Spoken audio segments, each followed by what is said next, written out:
반갑습니다. 수요 성경학당 개혁주의 교회로 온 5번째 시간입니다. 오늘 그리고 다음 주 그리고 그 다음 주까지 하면 10월이 마지막인데요.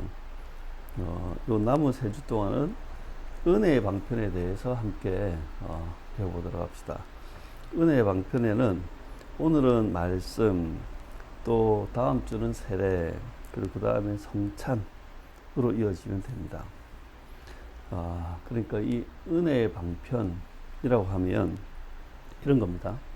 로이드 존스 목사님 책에 보면 이 은혜의 방편이라는 이야기를 할 때 그리스도인들이 어떻게 해서 구원을 받고 세워지고 강건해지며 격려받고 위로받으며 견고하게 되는가. 하나님은 우리의 구원과 믿음의 가운데 하나님 베푸시는 은혜는 어떻게 작용하는가. 이게 이제 은혜의 방편이라는 주제입니다. 이제 이 은혜의 방편에 대해서 한번 보면, 은혜의 방편이란 뭐냐면 하나님께서 택하신 자들에게 구원의 은혜를 전달하시고 믿음을 강화시키는 방편, 그러니까 수단과 방법을 이야기합니다. 여기에서 은혜를 전달한다고 되어 있는데 이건 이제 보통 은혜가 아니죠. 그래서 구원의 은혜 같은, 구속의 은혜 같은, 언약의 은혜 같은 특별 은혜를 말합니다. 그러니까 우리의 구원을 위해 하나님께서 하시는 일의 방편, 우리에게 구원의 믿음을 일으키기 위해 성령께서 사용하시는 방편, 죄를 제거하고 죄인을 하나님의 형상에 맞게 새롭게 변화시키는 그 은혜에 대한 것이 바로 이 은혜라는 말입니다. 우리가 말하는 은혜 많이 받았습니다, 은혜롭습니다, 모든 게 하나님은, 이거하고 조금 구분되는 말입니다. 하나님은 하나님 당신이 정하신 그 특별한 방편, 우리 말하면 그 통로를 통해서 은혜를 베푸신다는 거예요. 하나님은 통상적으로 자신이 제정하신 방편을 사용하십니다. 하나님의 특별 은혜는 은혜의 방편이 작용하는 영역에서 역사하는 거죠. 그렇다면 이 은혜는 무엇인가? 구체적으로 말하면 개혁주의 신앙에서는 말씀과 성례라고 합니다. 하나님은 말씀과 성례를 통해 자신의 은혜를 전달하시는 겁니다. 이 중에서도 말씀이 가장 중심적이고 근본적인 방법입니다. 그런데 웨스트민스터 소요리 문답에서는 이 말씀과 성례에 더해서 기도를 이야기합니다. 웨스트민스터 소요리 문답 88문에 보면 그리스도께서 우리에게 구원의 유익을 전하시려고 나타내시는 보통 방법이 무엇입니까?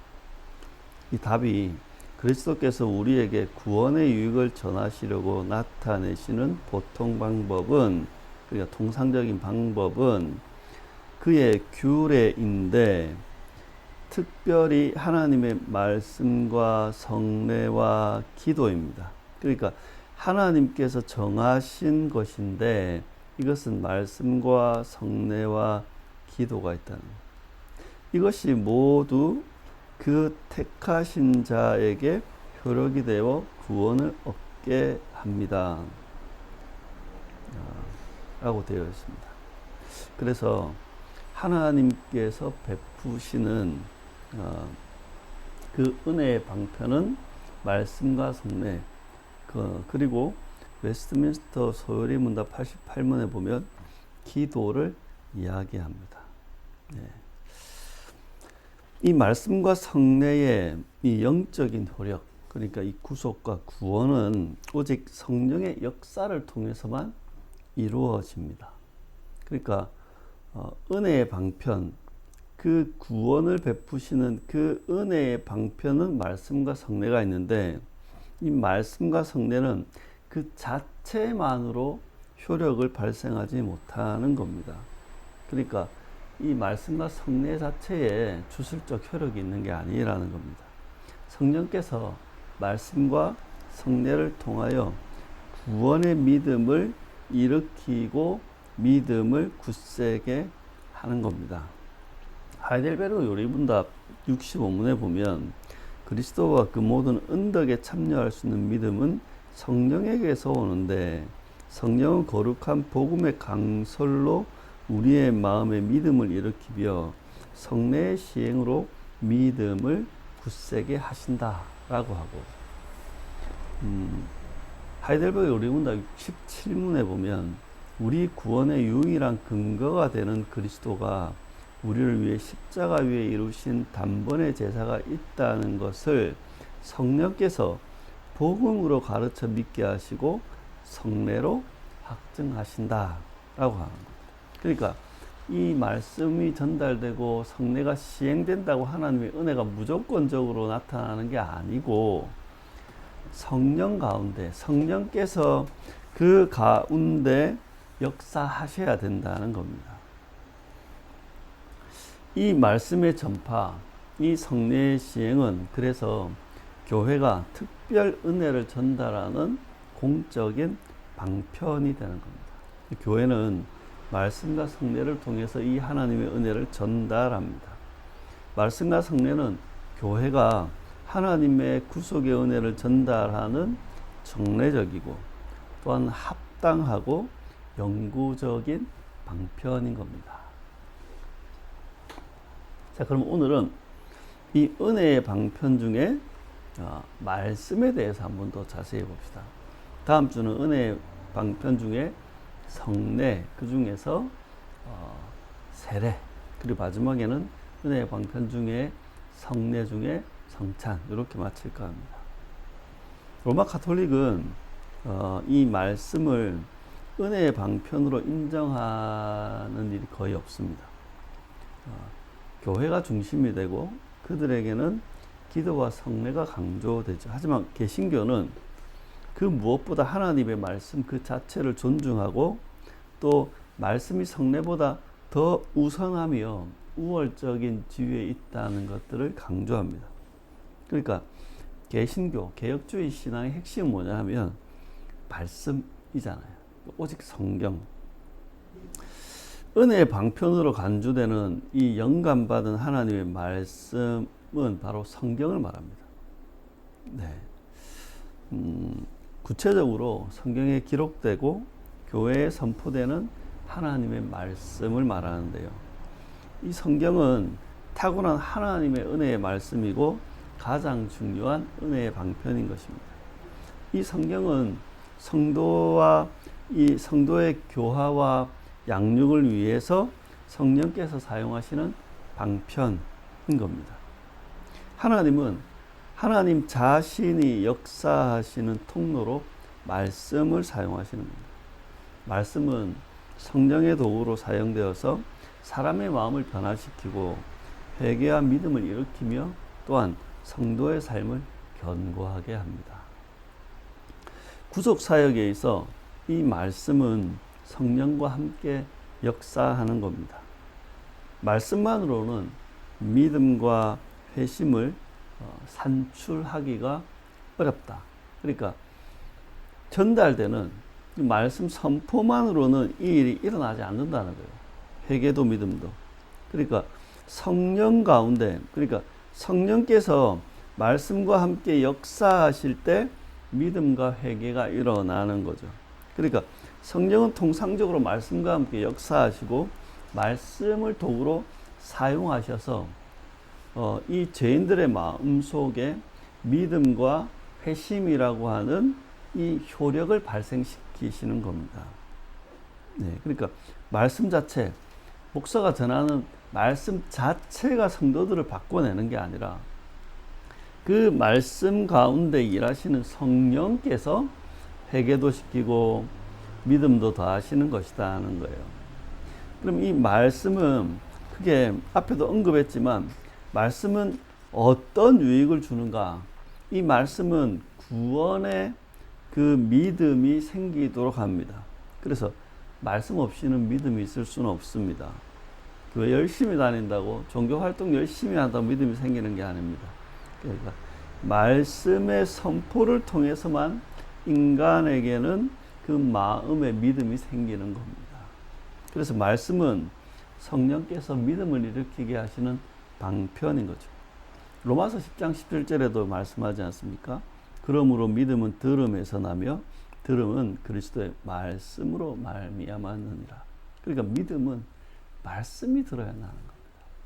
교회 열심히 하고 목사가 시키는 거 열심히 한다고 믿음이 아닙니다. 성령께서 말씀을 통해 택하신 자의 마음을 깨우시고 거듭나게 하십니다. 말씀은 효력이 있어서 효과적인 결과를 만들어냅니다. 그 회심과 믿음을 통한 구원의 결과를 만들어내는 거예요. 그래서 이 말씀은 성령과 함께 작용해서 구원의 능력이 되는 겁니다. 로마서 1장 16절에 그래서 이렇게 말씀하죠. 내가 복음을 부끄러워하지 아니하노니 이 복음은 모든 믿는 자에게 구원을 주시는 하나님의 능력이 됨이라. 웨스트민스터 소요리 문답 89문에는 이렇게 되어 있습니다. 이렇게 묻죠. 하나님의 말씀이 어떻게 효력이 되어 구원을 얻게 합니까? 이게 답이 하나님의 말씀을 읽는 것과 특히 강설하는 것으로서 하나님의 성령이 효력 있는 방법을 삼아 죄인을 반성시켜 회개하게 하시며 또 믿음으로 말미암아 거룩함과 위로를 더하셔서 구원에 이르게 하십니다. 그러니까 이 말씀을 통해서 성령께서 효력 있는 방법으로 우리 죄인을 반성, 설복시켜 회개하게 하고 믿음으로 거룩함과 위로를 더하여서 구원하게 하신다. 그러니까 회개와 구원은 말씀을 통해서 일어난다는 겁니다. 또한 이 말씀의 유익은 말씀은 구원받은 신자의 신앙을 성장시킵니다. 그러니까 회개와 믿음으로 그 구원이 시작되기도 하지만 이제 그 구원받은 신자의 신앙을 성장시키기도 합니다. 그러니까 신자는 말씀을 통해서 믿음이 자라나는 겁니다. 베드로전서 2장 2절에 보면 갓난아기들 같이 순전하고 신령한 젖을 사모하라. 이는 그로 말미암아 너희로 구원에 이르도록 자라게 하려 함이라. 이 젖은 하나님의 말씀이죠. 말씀은 신자가 삶 속에서 하나님의 뜻을 깨닫고 순종하도록 이끄는 능력이 됩니다. 그래서 이 말씀은 구원받은 신자의 믿음을 성장시키는 겁니다. 마지막으로 세 번째 이 말씀은 성도의 삶을 거룩하게 합니다. 성도에게 그 구원의 믿음이 생기도록 하고 첫 번째, 이 말씀은 성도, 구원받은 성도의 신앙이 자라게 하고 또한 이 말씀은 성도의 삶을 거룩하게 합니다. 말씀은 죄를 비추어서 회개로 이끕니다. 우리를 보게 하고 우리에게 무엇이 잘못된 것인지 무엇이 올바른 것인지 알게 합니다. 그래서 말씀은 의의 길로 인도하는 등불이라고 하는 겁니다. 시편 119편 105절에는 이렇게 되어 있습니다. 주의 말씀은 내 발의 등이요 내 길의 빛이니이다. 우리를 비추는 거울이 되며 또한 우리가 가야 될 길을 알려주는 등불이 되는 겁니다. 말씀은 신자를 성령의 도우심 속에 점점 더 그리스도의 형상으로 닮아가게 하는 것입니다. 그래서 하나님은 이 구원과 믿음의 과정이라고 하는 이 구원의 시작과 그 구원의 과정에 있어서 하나님은 말씀을 통해서 일하신다. 말씀을 통해서 우리에게 은혜를 베풀어 구원받게 하시고 믿음을 더하게 하시고 우리의 삶을 거룩하게 하시는 것이다. 그래서 적용처럼 생각해 보면 이 말씀의 중요성 알아야 됩니다. 웨스트민스터 소요리 문답 90문에 이렇게 되어 있습니다. 하나님의 말씀을 어떻게 읽고 들어야 그것이 구원을 위하여 효력 있게 됩니까? 하나님의 말씀이 구원을 위하여 효력 있게 되려면 우리는 부지런함과 준비와 기도로서 말씀에 집중하며 그 말씀을 믿음과 사랑으로 받아들이고 우리의 마음에 간직하고 우리의 생활에서 실천해야 합니다. 라고 되어 있습니다. 그러니까 우리는 이 말씀의 중요성을 알고 그런 말씀을 어떻게 돼야 되는가. 그러니까 1차적으로는 공적으로 선포되는 말씀, 우리가 설교라고 하죠, 보통.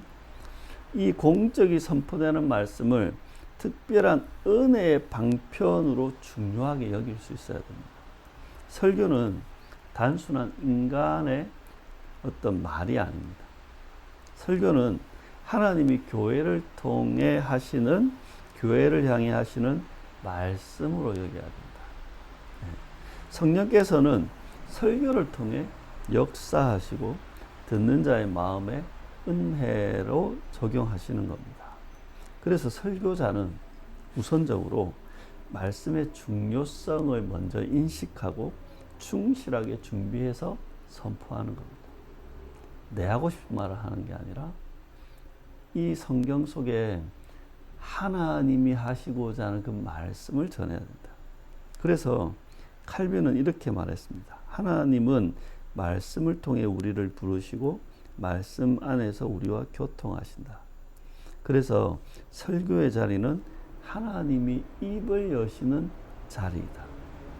그러니까 이 설교에 하나님의 입으로 도구로 쓰임받는 목사는 그에 걸맞게 충실하게 준비해서 선포해야 되고, 이 말씀을 듣는 성도는 그것이 하나님의 말씀이라고 여기고 신중하고 집중하게 들어야 되는 겁니다.